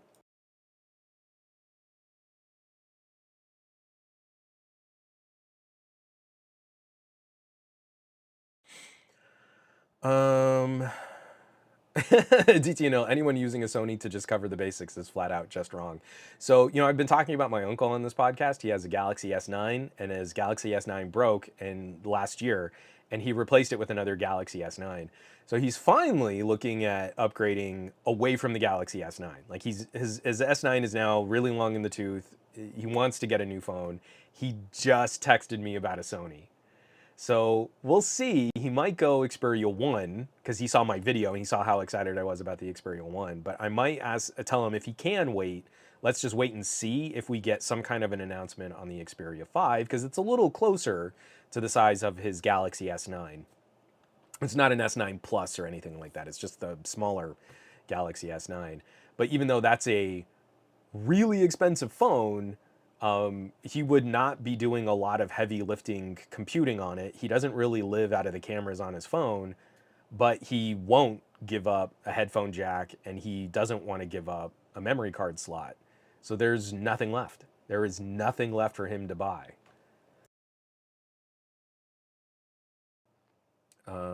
Let's see. And that's also what we might end up doing for Marie. Marie, we might be spending money to replace her Pixel 4a 5G with an Xperia 5. I'm so excited. It's like I kind of got some of my family on the Pixel train, and they loved having like the Pixel 4a and the Pixel 5a. Those phones had headphone jacks, great battery life, they were solid performers. And now it's like, oh, but I still want a headphone jack, or oh, I still want this feature. How come I can't add a memory card anymore? And it's like, oh, only one left is Sony. That's it. Gotta vote with your wallet, I guess. Oh, the Reaper Black is saying the V50. I have no idea what's going on with ZTE Axon right now. I'm hoping I'll get to play with one at some point, but I don't know that they'll be keeping 4K 120 if they do the same cost cutting that OnePlus did. Because the OnePlus 10 Pro can shoot 4K 120, but the OnePlus 11 taps out at 4K 60.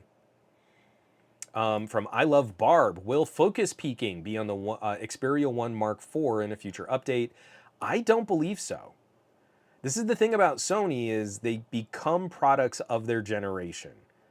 And I mean this natively. So I don't know and I don't believe that there is going to be a massive camera update for the Xperia 1 Mark IV to catch up the features on the 1 Mark V. So things like having focus peaking on the 1 Mark V, that is such a huge add. The new monitor settings, like you can use this as an external monitor for another camera. All of those updates have been great. I don't know that they're going to come natively to the One Mark IV. This is where you really want to follow the more diehard Sony community, though, because sometimes those new apps can be ported. The new Photo Pro and the new external monitor apps can be ported from the One Mark V to run on the One Mark IV. Not always with perfect stability, not always with the same stability as what they natively do on their own phones, but sometimes you can bring those features over. I don't think Sony's going to do it natively, though. I think they're going to say, hey, this is a feature of the One Mark V. Moving forward, we would expect other Xperias to have this, but Sony doesn't grandfather a lot of stuff like that. They're a little like Apple in that regard. You get software updates, you get bug fixes, you only get kind of like 3 years of security patching, but new features stay on the phone that you bought. And then new features on the next phone don't usually come back.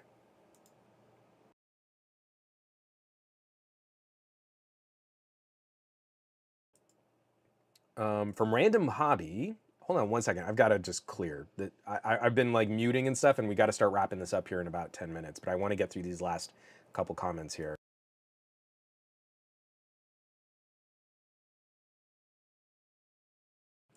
All right. Random Hobby, what's your prediction for the Xperia 5 and 10 now that you have the One Mark 5? What SoC would they get, and when do you think we will get them? No idea on the Xperia 10. Like I said, I have almost no experience with the Xperia 10 series. They don't ship them at all to the United States. You've got to import them. I'm hoping that we'd see an Xperia 10 with something like a Snapdragon 778. You know, you need something that's going to be lower cost, but still, hopefully it's a performance improvement over the 600 series that have been in the Xperia 10s before. The Xperia 5 is tricky because there are a couple different things they could do. So the Xperia 5 Mark III had the variable telephoto. The Xperia 5 Mark IV lost the variable telephoto but got the entirely new redesign so that the frame was similar to the Xperia 1. The flatter sides, the whole new layout for the phone. Genuinely, if the Xperia 5 just got the thermal pads and the Snapdragon 8 Gen 2 and everything else on that phone was exactly the same as the Mark IV, I'd be happy. That is still a phone that can go toe-to-toe well with a Galaxy S23, and it's a little bit more expensive, but then you also get features like memory cards and headphone jacks. That would be fine. If they do improve the cameras, there are actually two things that they could do. They could go with the larger main sensor, but then keep the shorter telephoto, the non-variable, or they could keep the older main camera sensor and go to the variable telephoto again, like they had on the One Mark III. Either of those would be an improvement over the 5 Mark IV. So I don't know what direction they'll go. You keep the Xperia 5 almost exactly the same as it is and then just change a couple of those camera features, but you get the Snapdragon 8 Gen 2. That's a monster upgrade for the Xperia 5. Either way, it's a great pivot back to the Mark III, or it's an improvement that matches some of the new capabilities of the Mark 1, of the Xperia 1 Mark 5. Sorry, ones and fives and marks and things. And especially this year is confusing for me because we've got to say Xperia 5 Mark 5. So I'll be really anxious to see what they announce and what they show, because the Xperia 5 is going to be a monster small little phone. I mean, it's just going to be a champ. But there are a couple different ways that they could arrive at changing the Xperia 5.5.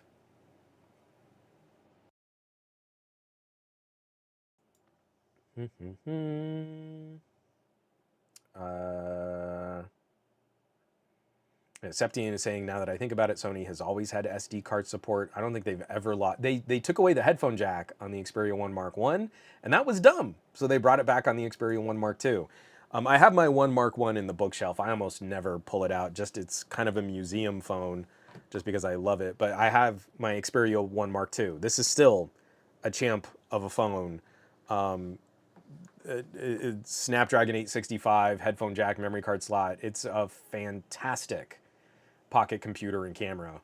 I mean, what I actually should do is put Marie's SIM card in that. It only gets LTE here, but I'd want to see if she liked that. I might have to talk to her about just taking that for a test drive.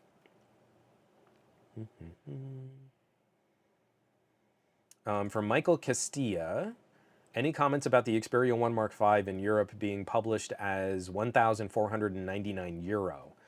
I don't know. Was the Xperia 1 Mark IV sold? Was it sold? Like, again, it's never fair to European consumers when it's like the same amount in euro as it would be in dollars. But was the Xperia 1 Mark IV sold at 1599 for euro? Because again, that's not fair. That means it's cheaper in the United States. But again, I would be looking at what markets do they think the phone will sell in, how much it costs to ship to those areas, what other kinds of regulatory hoops you might have to jump through, and then also it's still a cost savings going from the Mark IV to the Mark V. But yeah, it's going to be pricey. Sony's are always expensive devices comparatively across the market. But this has been interesting where I think across the board, I don't know that there is a region where the Mark IV was sold for cheaper than the Mark V, if that makes sense. I think the Mark V across the board is selling for less MSRP than the Mark IV launched at.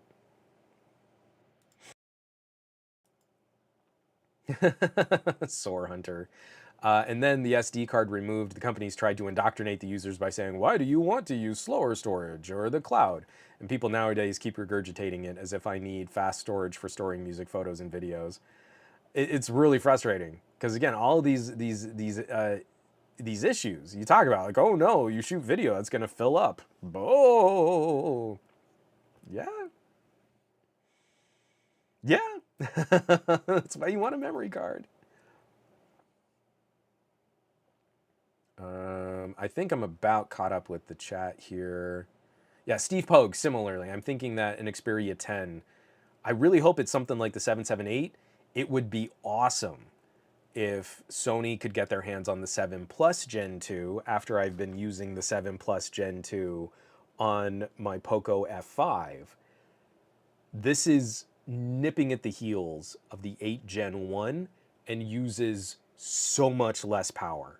So a phone that launched at the beginning of last year that would have cost you $1,000, like my Moto Edge or my Xperia 1 Mark IV or any of the Samsung Galaxy S22s and S22 Pluses, this phone, the Poco F5, launched at an early bird for the equivalent of $380 US, is near that tier of performance of the 8 Gen 1, runs so much cooler and draws so much less power than my Moto Edge or my Xperia 1 Mark IV. This is a champ. Now again, it's a low-cost phone, so everything that goes along with that, the build quality, if you're really running it super, super hot and super, super hard, I would worry that the battery would start to degrade faster or that the motherboard might burn out sooner. I mean, it is an inexpensive phone built to be an inexpensive phone. But if you want that flagship killer price to performance, the 7 Plus Gen 2 is shockingly good. This is a leapfrog where we stayed with the Snapdragon 765 for so many years. Like the LG Wing had it, the Pixel 5 had it, the 765 was a champ. This feels like the next legitimate significant step for the mid-range, and this is overkill compute power. This is ridiculous compute power just to like, oh, let me check my TikToks. You know, like, it's insane what these pocket computers are capable of now.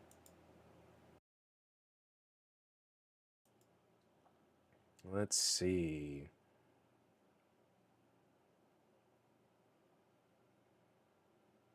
Sore Hunter says, I pay less than $20 for 10 gig? Do you mean 10 gigabit broadband? Or are you paying 20 bucks for 10 gig of online storage? Because, like, if I look up how much a $20 can get me for a memory card, sure, that would be like at least 128 gig card. I'm not sure what you're pointing to there.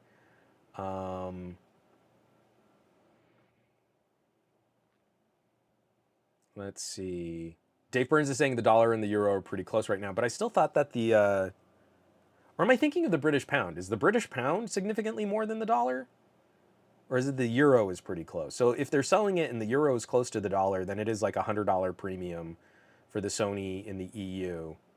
But it would still be, I think it would still be cheaper than the Mark IV was. I really don't know. Oh, so Rami is saying that it's $13.99 in Finland, and it was the same price as last year. Because in the EU, didn't you have both options? Because in the United States, we only got the 512 gig version. We didn't get a 256. So I thought the EU had a 256 at $13.99 and a 512 at $15.99, but I might have those numbers off. But I thought it was the same or cheaper. Again, we only got one flavor of it here.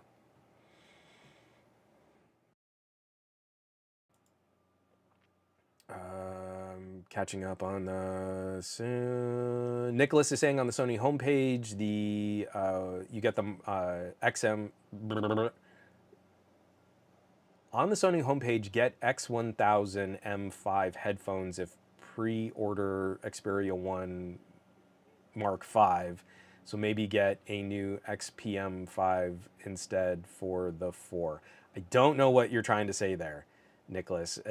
I think you're. I don't understand. Oh, okay. So Dave Burns is saying a British pound is $1.25, a euro is $1.09. So the euro is a little stronger than the dollar right now, but the pound is a lot stronger. Okay, good. So folks, I think that's where I got to cap it. I'm like sniffling and my voice is getting real rough in the background. So we gotta close this one down, but I'm gonna have a lot more to say about the Xperia. So this is like my last day or so with the Xperia 1 Mark V. This is the prototype. So this wasn't a retail consumer facing version of the phone. I've got to send this back to Sony. They were kind enough to let me just take this for a spin to really kind of dig into the new camera tech, not really to use it like a fully fleshed out phone. But I've been shooting way ahead. We're gonna have a lot more to talk about for content creation, for shooting video. I've been using it quite a bit, hilariously enough, with my new Ulanzi video tripod. So this video tripod has been rocking my socks. This is one of the lightest portable carbon fiber tripods. It's got a fluid head, video head at the top. Is an incredible tripod. And it's just kind of silly that our phones have gotten so good and the video that we can shoot from our phones is so rad that if you wanted to go really lean, like especially if you were talking like journalism, mobile journalism, documentary, that kind of footage, it makes so much sense to pack light. Pack a phone with some good cameras, pack a really ultralight premium tripod, and just go super, super lean. This footage looks great, and then adding a really good tripod to the equation makes a lot of sense. But then especially if you had smaller camera bodies, like if you were shooting micro four thirds, I don't know if Scoop is still in the chat, having a really lightweight portable tripod, that makes sense too. So I'm gonna try and have a video out on that tripod sometime this week. I've got another camera tour that I wanna do for the Xperia. And then I have a video where I wanna compare the OnePlus Pad against my Razer Edge. So a purpose-built mini gaming tablet versus a more laptop replacement all-rounder, I think is just a fun showdown. It's not like a serious video. It's just like, hey, these things are built for different reasons. Let me show you why. So there's gonna be a ton of stuff coming out on the channel still. I'm catching up with all these videos and the two things on my desk that I cannot show you yet. Those are gonna be coming hopefully very, very soon. So I did, Lampros, I reached 2 hours, but man, by the skin of my vocal cords, because I gotta shut up for the whole rest of the day now. Folks, thank you so much for tuning in, for jumping in. Tech Freak, thank you so much. I am gonna be taking it easy, and I'll be drinking tea and trying to rest my vocal cords for the rest of the week here. But there's a lot of really fun stuff leading up into summer. So I hope everybody is out there having a good time with their tech, having a good time really digging into this stuff, and that we've got lots more coming up soon, so stay tuned. It's going to be a pretty wild ride. Folks, I want you to have an amazing week. I want you to do awesome. I want you to be awesome. And I want you to take care of yourselves so that you can keep taking care of others with all of my respect and appreciation for the jobs that you do. I will catch you here next week for another episode of the Monday Morning Tech Chat Show, episode 300. 300 episodes of the podcast. I don't have anything special planned. I'm gonna reach out to some friends. Maybe we could do like a co-stream or a joint stream. I don't know. We'll see. I have no idea what. It might just end up being me again, and I'll say, hey, happy 300. But we'll see. It could be fun. I'll be back here next Monday. Another episode of the show. Stay tuned. Take care. I'll catch you back. I love y'all. Be well.